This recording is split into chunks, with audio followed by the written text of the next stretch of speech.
I first became interested in what was then called electronic publishing about 10 years ago, when I was chairman of the library committee at CERN, and began to see the impact of electronic media on publishing. And so I organised a workshop at CERN with the major publishers to try and understand where this is going. I then became chairman of the library committee at the Rutherford Lab, where I was faced with exactly the same problems, and at that point initiated a project to create what is now called the Institutional Repository. So I've had about 10 years interest in this area, but of course there's a big difference between being interested in it and doing something about it. So when I was approached by the PhysMath Central to ask whether I can consider being editor-in-chief of a new journal, this seemed to me to be an exciting opportunity to implement the new open access model. Now, why is the open access model, in my view, something which we should all support? And it seems to me that it's worthwhile to go back, say, to the end of the 19th century and look at the great philanthropic library movement of Andrew Carnegie. What motivates that is that there should be no artificial barriers to knowledge and self-improvement.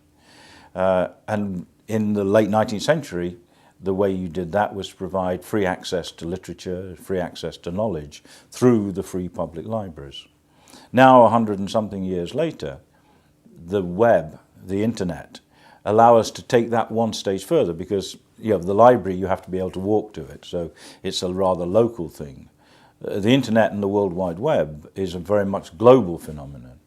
And so the open access model, where the author pays the cost of publishing, are seen as part of the cost of doing research, it leads to the publication journal model. But then anyone who has an interest has unlimited access to that. Seems to me to be something which can only be of benefit to society as a whole. And as I say, there should be no barriers, artificial barriers, to self-improvement and self-knowledge. The advantage for me of PhysMath Central is that it comes from a stable which does not have a print history, and therefore there's no memory of how we used to do it in the old days. And therefore what it does do is to implement the open access model in what I might call a pure way. It's not trying to reproduce what exists with the traditional journals.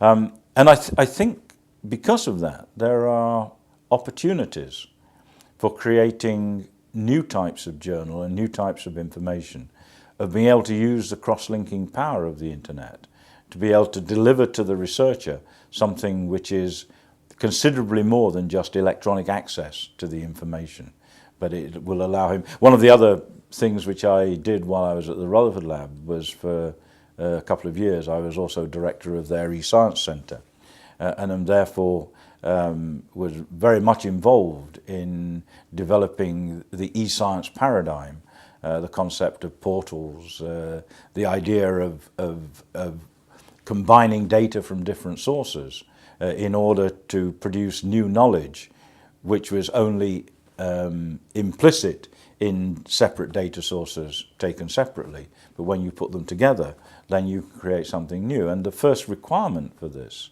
is that you have easy and unlimited access to the source material. So why not just rely on the institutional repositories and the standard archives? And the reason is that it's vitally important for the integrity of scientific research that we maintain the peer review system or something equivalent to it. There has to be an independent guarantor of the quality of the data. And so a robust and rigorous peer review system, along with open access, the open access model, seems to me to be, at least for the foreseeable future, the correct way forward. And therefore I'm very pleased to have been asked to be editor-in-chief of PMC Physics A, and I'm looking forward to creating that as one of the leading journals in particle physics, astronomy, instrumentation, nuclear physics, etc. It's a very exciting opportunity and a great chance. The scope of PMCA is on the one hand actually quite well focused, but on the other hand it's really quite broad within that narrow focus, if I can kind of put it that way. So we cover from, on the one hand, particle physics, and on the other hand, astronomy and cosmology. And in between, I think it's important to take in nuclear physics and also instrumentation, both accelerators and detectors. And this then gives a coherent body of information. And it's a magazine, it's a journal, which I think people working in all of those areas ought to find interesting. Just for the casual reading of, oh, here's an interesting article, I might just read that at home. The key to creating the right environment for the journal is to have a high quality editorial board. So we currently have about 30 members of the editorial board who are all in their own field, I think recognized international experts. And they provide us with both advice and also primary reviewing of articles. We also, with their help, and use many other people to give us secondary opinions on the quality of articles that have been submitted.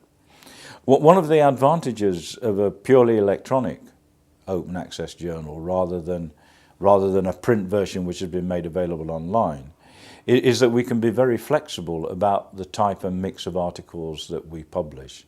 So there are no page limits, for example. We can have an article which is 2 or 3 pages long, but if you have 100 pages and that's what you need in order to make the case, then that poses no problem. It's not that we're limited by having to have, you know, 5th issue of this year cannot be more than 350 pages, so I'm afraid we'll have to publish your article next year when we have more space. Another advantage of the way in which PMC Physics A approaches things is that as soon as the article is accepted for publication, it's available online as a quotable source. And it's in its final form within a couple of days, but it's available as an electronic reference immediately.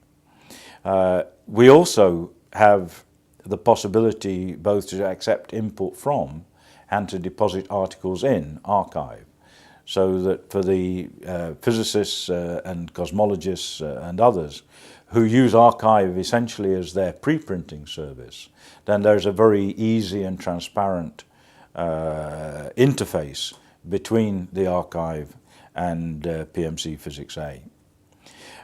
The other thing which is actually very important, not so much for authors, but certainly for reviewers and the editorial board, is that the access to articles for review couldn't be simpler. It's a single click. And that, I think, is extremely important for minimizing the amount of time which reviewers and the editorial board have to spend in setting up the mechanics of doing a review, so that they can concentrate, they can print the article almost straight away, single click, and get on with the business of reviewing without having to tech it or LaTeX it or convert it from this format to that. And that is another advantage of coming from a background which has never had print, because in order for the office to be able to do its job, it has to look like that. And the editorial process and the reviewing process benefits from it.